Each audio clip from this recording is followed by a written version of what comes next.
की दिनांक 14 नोव्हेंबरला नागपूर अमरावती राष्ट्रीय महामार्गावर सोयाबीनला 3,500 रुपये मिळाला.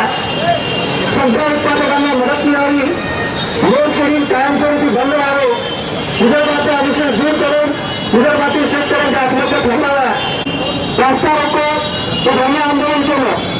त्या ठिकाणी पोलीस प्रशासनाने माननीय आमदार रवी राणा यांच्यासमोर 62 समर्थकांना अटक केली आणि त्यापैकी 38 जण आणि आमदार रवी राणा यांनी जामीन नाकारला. सरकार न्यायालयात मान्य होत नाही तो पण कोणी जामीन घेणार नाही, मी तुरुंगवास पत्करेल आणि त्याप्रमाणे आमदार रवी राणा यांची तुरुंगात परवानगी झाली. आज सुद्धा आमदार रवी राणा यांच्या तुरुंगात उपोषण सुरू आहे आणि मला सांगतो मी अभिमान वाटतो की विदर्भातला एक नेता माननीय डॉक्टर सुनीलभाऊ देशमुख तो खऱ्या अर्थाने जागरूक आहे आणि आंदोलनाला आणखी एक नवी उभारी प्राप्त झालेली आहे. आपण आपली जागरूकता दाखवली आणि आजही विदर्भात लाल घरांच्या वेळेमध्ये फिरणाऱ्या मंत्र्यांना सर्व वाटायला पाहिजे. विदर्भात जे काही आमदार आहेत जे काही खासदार आहेत यांनी जागरूकता दाखवली नाही, पण मतदारांच्या वतीने विदर्भातील कास्तकारांच्या वतीने त्यांच्या मनापासून आभार मानतो आणि सुनीलभाऊंना विनंती करतो की त्यांनी या ठिकाणी आपल्या मनोगत व्यक्त करावं. युवा स्वाभिमानी संघटनेतर्फे विदर्भ आणि मराठवाड्यातील शेतकऱ्यांचा जो सगळ्यात ज्वलंत प्रश्न आहे कापसाच्या भावाचा, त्या प्रश्नाला शासनाने दखल घ्यावी या कारणासाठी सन्माननीय आमदार रवीजी राणा यांनी 14 तारखेला दिवसा इथे रस्ता रोको केलं आणि गेल्या 2 दिवसापासून ते अमरावतीच्या जेलमध्ये शेतकऱ्यांच्या प्रश्नाला घेऊन उपोषणाला बसलेले आहेत.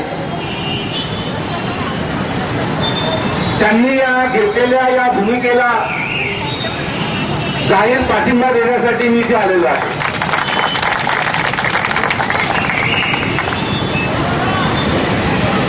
आमच्या जनविकास काँग्रेस पक्षाचे सन्माननीय अध्यक्ष शंकररावजी हिंगासपुरे, जनविकास युवक आघाडीचे अध्यक्ष धीरजी श्रीवास, पक्षाचे सर्व ज्येष्ठ नेते इथे आलेले आहेत. कापसाचा हा जो ज्वलंत प्रश्न आहे तो सन्माननीय राणांनी महाराष्ट्रामध्ये सर्वात पहिले हाती घेतलेला आहे. आपण हे लक्षात घेतले पाहिजे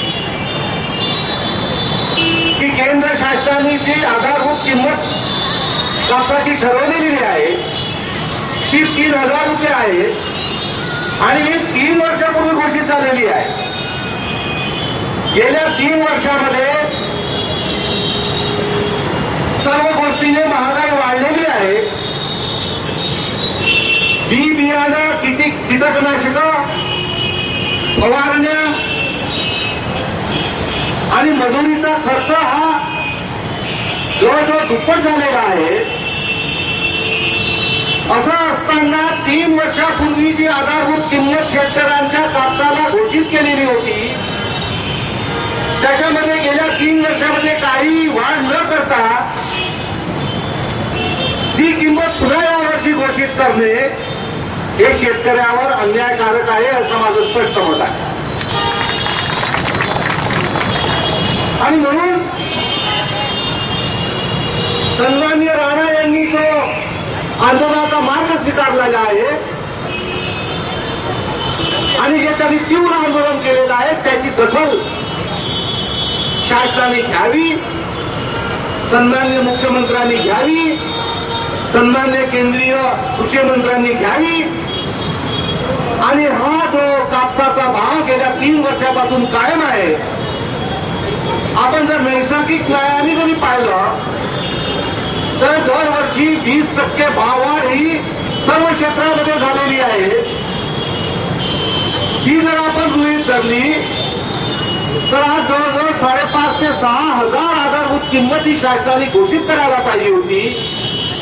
ती घोषित न करता 3,000 रुपयाची किंमत घोषित करून शासनाने कापूस उत्पादक कास्तकारांची घोर चेष्टा केलेली आहे आणि म्हणून सन्माननीय आमदारांनी जो हा प्रश्न तसाच लावण्यासाठी प्रयत्न केलेले आहेत त्या प्रयत्नाला सर्व लोकांनी साथ देण्याची गरज आहे. कारण की ज्याप्रमाणे ऊसाच्या प्रश्नासाठी पश्चिम महाराष्ट्रातले सर्व शेतकरी रस्त्यावर उतरले आणि हे शासनाला त्यांनी भाग पाडलं आणि ऊसाची आधारभूत किंमत वाढवून घेतली, त्याच अनुषंगाने आज मराठवाडा आणि विदर्भातला सर्वात महत्वाचा आणि सर्वात लोकांची निगडीत असलेला कापसाचा भाव आणि त्याच्यासाठी केलेलं हे आंदोलन हे सर्व शेतकऱ्यांसाठी केलेलं आंदोलन आहे असं मी समजतो. आणि म्हणून माझ्या लोक जनविकास काँग्रेसतर्फे याला जाहीर पाठिंबा देतो आणि सन्माननीय आमदार रवीजी राणा आणि त्यांच्या सुविध धर्मपत्नी नवनीजी राणा यांनी जा पुढाकार घेतला म्हणून त्यांचं मनापासून अभिनंदन करून त्यांच्या या लढ्याला आमची शेवटपर्यंत साथ राहील असं इथे घोषित करतो. जय हिंद, जय महाराष्ट्र.